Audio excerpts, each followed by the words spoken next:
This is the true story of a woman and her extraordinary faith in God and in her fellow men.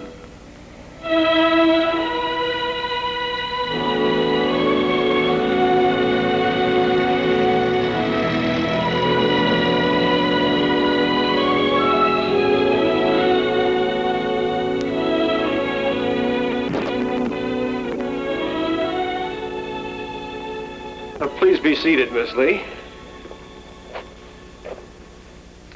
And now, how can I help you? I'm sorry to bother you here at your home, Judge Bowman, but I just found out about Ted and Leo. I see. After careful study of their records, I'm convinced there's no hope of rehabilitating these teenage hoodlums. Your Honor, Ted and Leo were two of my brightest students, and really good boys. It's just that school was no challenge to them, and with so much energy, they just naturally fell in with the wrong company. Miss Lee, these boys have had every chance. Even their parents agree. The only way to handle them is to lock them up. What kind of parents would agree to that? Admittedly, their home environments aren't too good. They never are in such cases.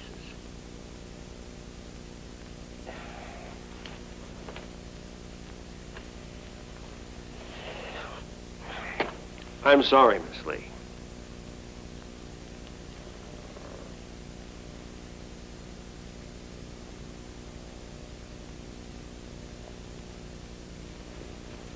Judge Bowman, I know there is some way to save these boys. Please give them another chance. They've had every chance, Miss Lee. They are incorrigible. Beg pardon, Your Honor. There is no such thing as an incorrigible. It's just that some boys have greater problems than others. The institution to which I have committed them is designed for boys with severe problems. What do they teach a boy there? How to get along in an institution that doesn't prepare him for life. It only gets him ready for another institution, prison. I've made my decision, Miss Lee.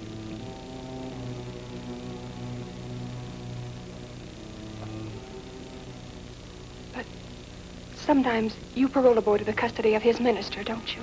With these boys, it is impossible. Leo has no religion and no minister. Ted belongs to an obscure sect with very few members in this area. He's a Mormon. For your information, Judge, I also belong to that obscure sect. I think we can do something for one of our own boys. Ettie went to see Joseph E. Robinson, president of the California Mission of the Mormon Church. Won't you sit down? President Robinson, one of our LDS boys is in serious trouble. Is that so? What did he do? What Ted did isn't nearly as important as what has been done to him. Every student of mine who gets into trouble has something wrong with his home. Divorced parents, alcoholism, a weakling father, overpossessive mother, something. It's seldom the child's fault. Yes, I know. Now, how can I be of service? Ted has been sentenced to the reformatory, but the judge will parole him into your custody as Ted's minister.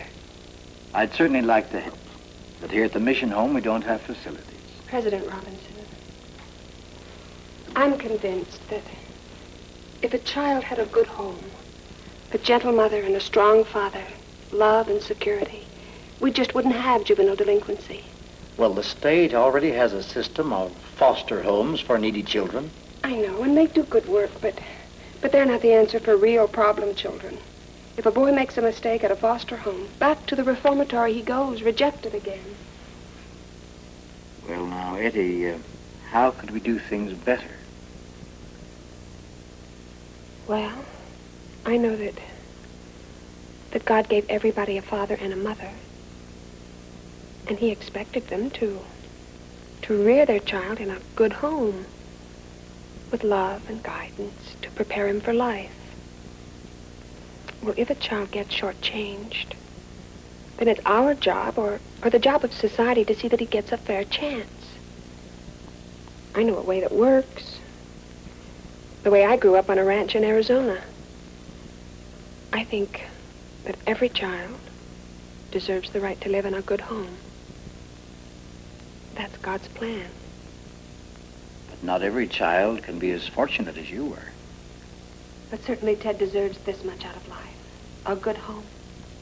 You really believe, then, that this would make the difference between a good citizen and a hardened criminal? Isn't it worth a try when we might save a child's life? Do you know of a family who live in the country, who would have a place in their hearts for one of our own boys with problems? Yes. Yes, there is such a family. They run a dairy ranch. But could I ask them? Oh, there'd be so many things on a dairy ranch to take up Ted's energies. I see my brightest students going wrong simply because they don't have enough to do to keep them busy. Sister Lee, I'll see what we can do for Ted.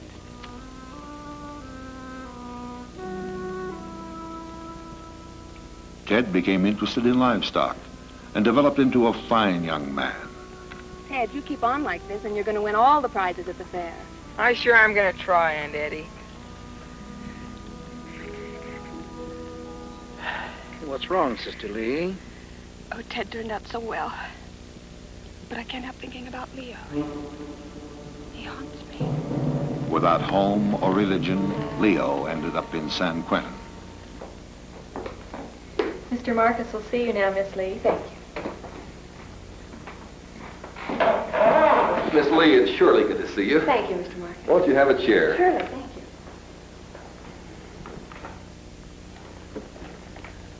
I want to congratulate you on your fine work as Assistant Supervisor of Adult Education, Miss Lee. Well, thank you, Mr. Marcus. And now a little surprise. Beginning next month, you'll be Head Supervisor of Adult Education for the Los Angeles City School System. Oh, Mr. Marcus. Oh, I appreciate the faith you have in me.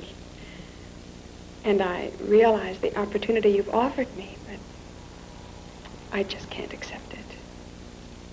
Miss Lee, I don't understand. I want to go back to the classroom.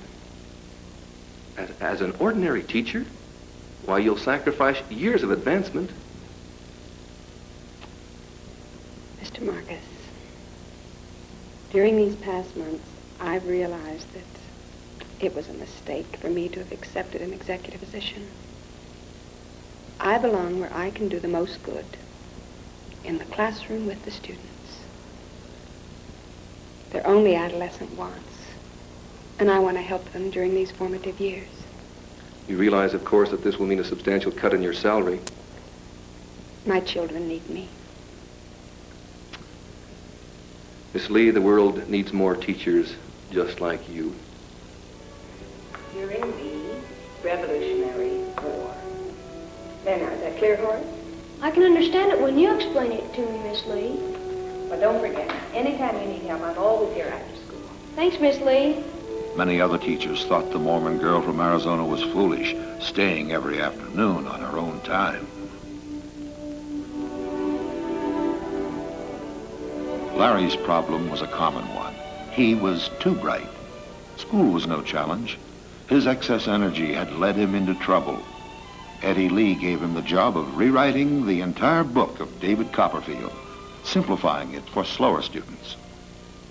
Larry, you write such a good, clear hand. Lots of work, Miss Lee. And now begin chapter 12. Chapter... Ah, Miss Lee, David Copperfield is such a long book. Oh, Larry, you're doing such a splendid job now. You must keep on. You know what I think, Miss Lee? I think you put me to rewriting David Copperfield just to keep me busy. The rest of us kids sure do understand it the way you write the story, Larry. We think you're a lot better than Charles Dickens. Hey, no fooling, Horrace? Okay, Miss Lee, chapter 12. Come on, Horrace, let's go. Larry was right. Eddie knew the best way to keep a boy out of trouble was to keep him busy. David Copperfield saved one boy from going astray. Meanwhile, President Robinson had been finding part-time work in good homes for others. But his work as mission president in California was drawing to a close. These books, But they simply can't release you, President Robinson. Now, please say nothing about this release until it's announced at the mission conference on Sunday. But do you have to go? Well, after 19 years as president of the California Mission, don't you think it's about time that I had the opportunity to get back to work and provide for my old age? But with you gone, what will I do? Who will help me with my boys? Well, now, Ettie, I can promise you this. The way will be opened.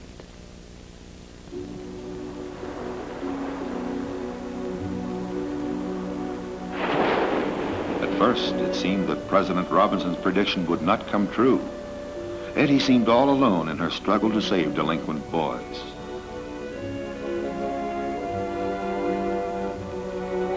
So she sought help in her own peculiar way.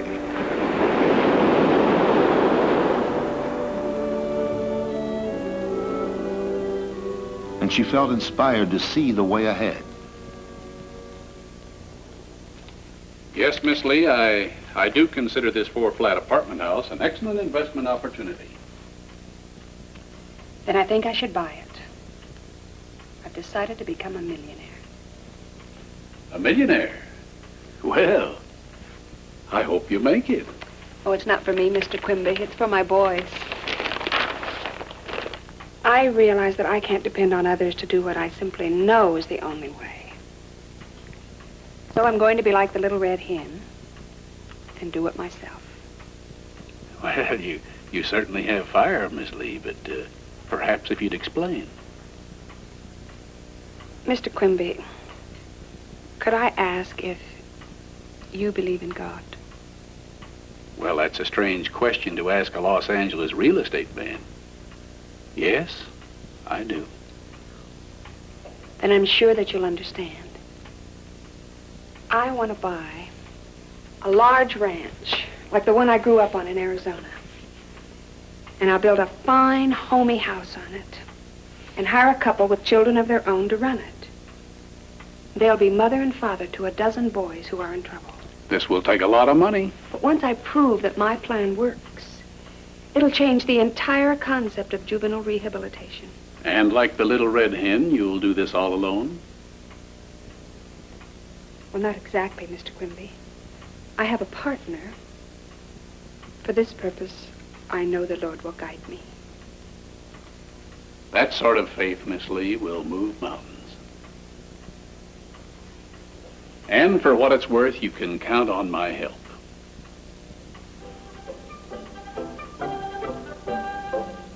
Ettie bought the 4-flat and began trading up. She stretched her limited capital by getting as big a place as possible for the smallest down payment. This required high financial courage during the Depression years, but feeling guided, Ettie was fearless. Ettie displayed a rare knack for rehabilitating rundown apartments, but the secret was plain hard work. Her sister Lavina came from Arizona to help her. Ettie, the Wonder Girl. Hi, Lavina. Hello, Frank. Hi, Frank. Grab a brush. Oh, no, thank you. Frank, I just don't know how she does it. She's over here every day after school until midnight. All day on Saturdays. Oh, Lavina, look who's talking. You work just as hard as I do, if not harder. But thank goodness this is the last one.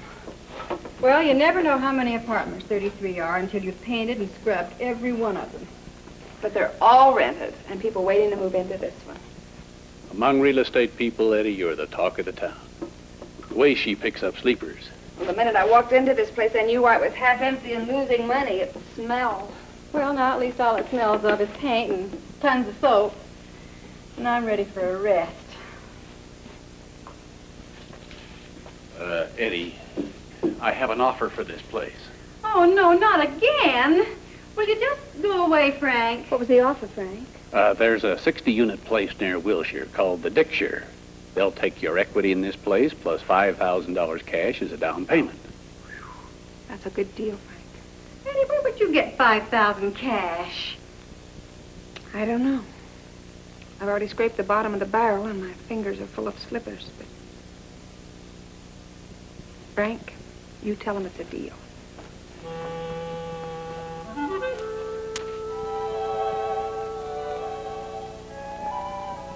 Though it took all she could scrape up, and she was forced to borrow $12,000 to rehabilitate the Dickshire, Ettie felt that with this 60-unit building, she was on her way. Hi, Wonder Girl. I got a deal for you. Frank Quinby, you turn right around and go home. Can't you see that Eddie's ready to drop? Well, Frank, There's a 100-unit building at Hollywood and Western, the La Paula. I know that property. That's a good building. They need a fast deal. You can pick the thing up for $16,000 down. Frank, that's too good to pass up. Your equity here in the Dickshire would more... No, I'm going to keep the Dickshire. Eddie, let me remind you that your balance at the bank is $85 and your credit is exhausted. Frank, tell him it's a deal. Good enough. Do you mean you're buying a 100-unit apartment building for $85? Yes, I am. I have a feeling about it. I know it can be done. And I figure I could pay you back at least $100 a week. How much do you think you'll need, Miss Lee? Well, I borrowed from friends, and I got all I could from a loan shark. But I still need $10,000. But you have no security, Miss Lee. But I have a reputation for paying my obligations. And I've told you why I need the money. Miss Lee, I listened to your story because I was curious to know why you would suppose a bank would loan $10,000 without security. Well, goodbye, then. I'm sorry to have wasted your time. Miss Lee, now that I know your purpose, a bank doesn't loan entirely on security. It's character that we value. If you'll sit down, we'll prepare a note.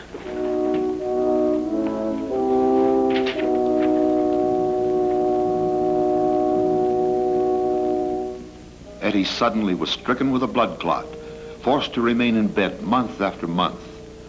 Fortunately, her new apartment house was in good hands. She had found an excellent manager for the La Paula.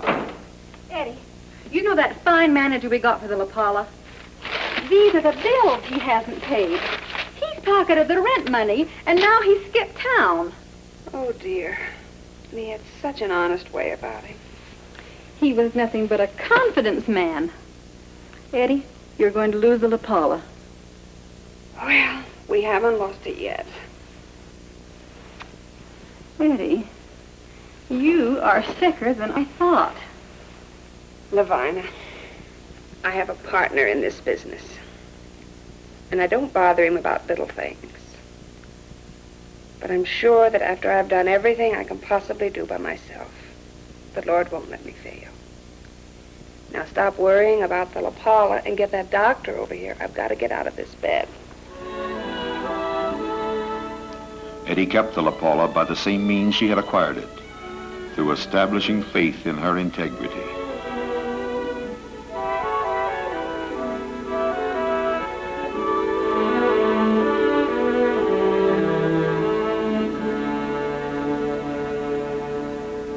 With the passing years, Ettie went on to become a millionaire. The Second World War postponed her plans for opening a ranch to help boys. But finally, the Little Red Hen was ready to do it herself.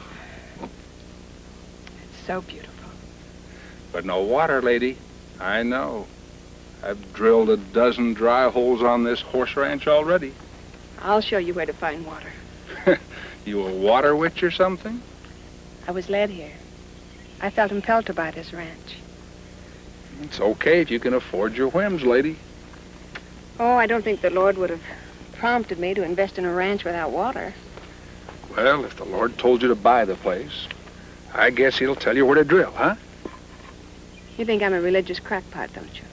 Lady, I take people as they come. After 30 years in California, nothing surprises me. Well, you consider me as balmy as you like. I've already asked where to drill.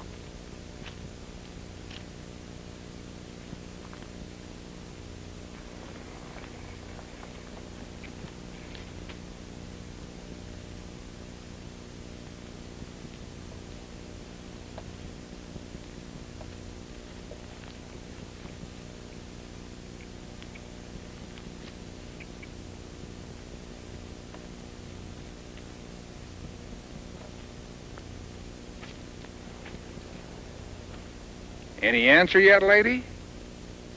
Drill here.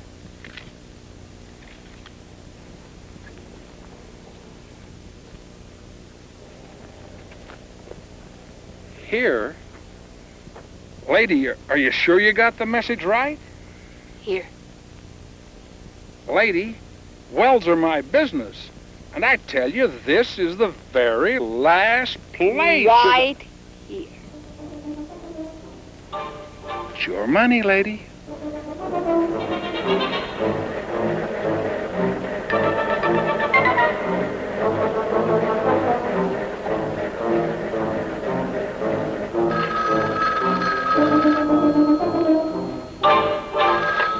Hello. You said to phone you at 80 feet, lady. How do things look? I'll tell you. If money's no object, No, I won't have a penny to spare. then save your money, lady. Keep on. Call me at 160 feet.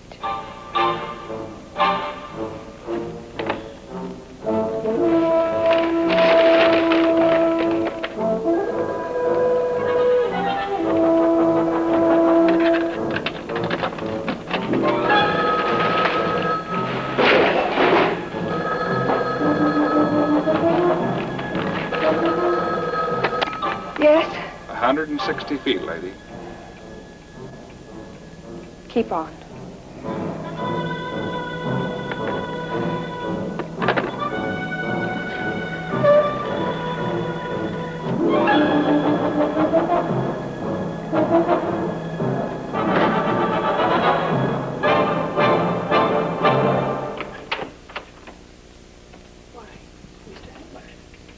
Lady, I thought maybe I ought to come and talk things over. Come on in.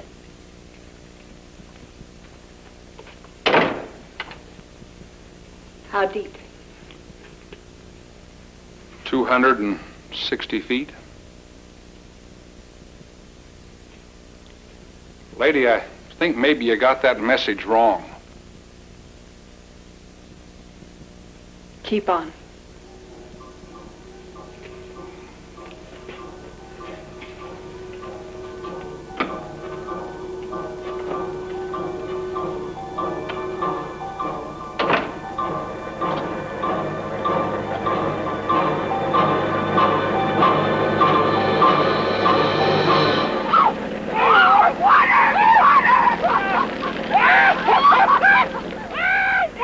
They struck an underground river at 270 feet.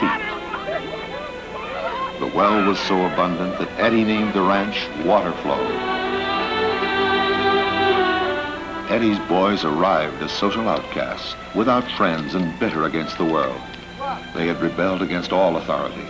They had bounced from one foster home to another, in and out of institutions. When Ettie Lee got a boy, there was nowhere else left for him to go, except prison. Succeeding Waterflow came the Flying O Ranch and Harmony Home. Circle C Ranch was for school dropouts. At Baldwin Park, Ettie established the first two homes on smaller acreages, the Leahona and the Midway homes. The Byron Ellsworth home was at Fontana. Over a period of more than 20 years, Ettie established 11 homes in California and 3 in Utah. The John David Lee home at Mapleton, Utah was named after her father, whose family created the pattern. This home is run in cooperation with the Brigham Young University as a training school for social workers. Of the many boys helped by Ettie Lee, Harry was one of the most difficult. The juvenile authorities hesitated to let Ettie take him.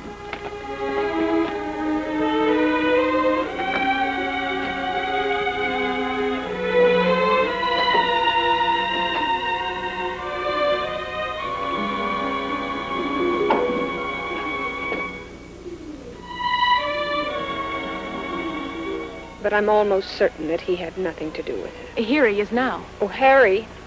Harry, would you come over here, please? Harry, you remember Miss Leonard from the Department of Social Welfare? Harry, a wallet has been stolen from one of the neighbors. Do you know anything about it? No, Aunt Ettie. Cross my heart. I seen him ditch this in the barn. Sorry to snitch, Harry, but you're giving all us guys a bad name. We warned you, Miss Lee. Some boys are beyond even your methods of rehabilitation. Would you excuse me, please? Harry, I want you to come with me to the quiet room.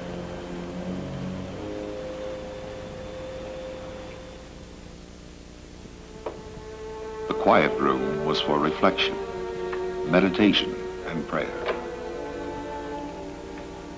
I understand why you're bitter, Harry. But you only hurt yourself and those you love when you're bitter. Tell me, who are your true friends? Well, I guess you are, Nettie, and the mom and dad at the ranch here. Sit down, Harry.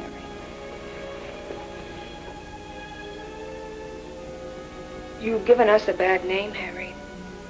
They say we'll lie to protect you. I'm sorry, Aunt Ettie. I didn't mean to hurt you.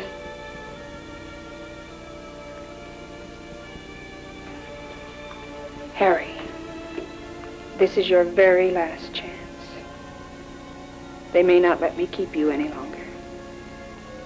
They say I've been unsuccessful with you. There's nothing more that I can do for you.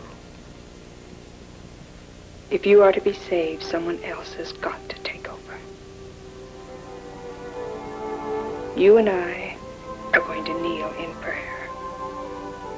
And you are going to do the praying.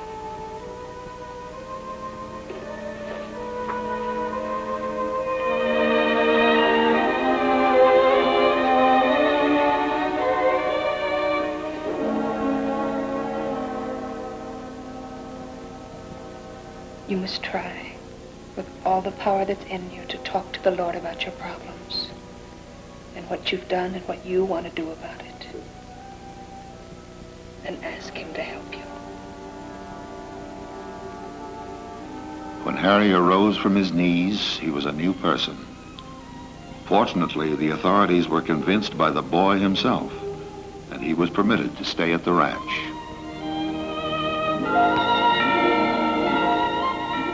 Ettie Lee, multimillionaire, National Teacher of the Year, Woman of the Year for Southern California, recipient of the Abraham O. Smoot Award for Social Service, cited as the nation's foremost figure in combating juvenile delinquency. But all this is as nothing compared to an hour with her boys. Here their past is forgotten.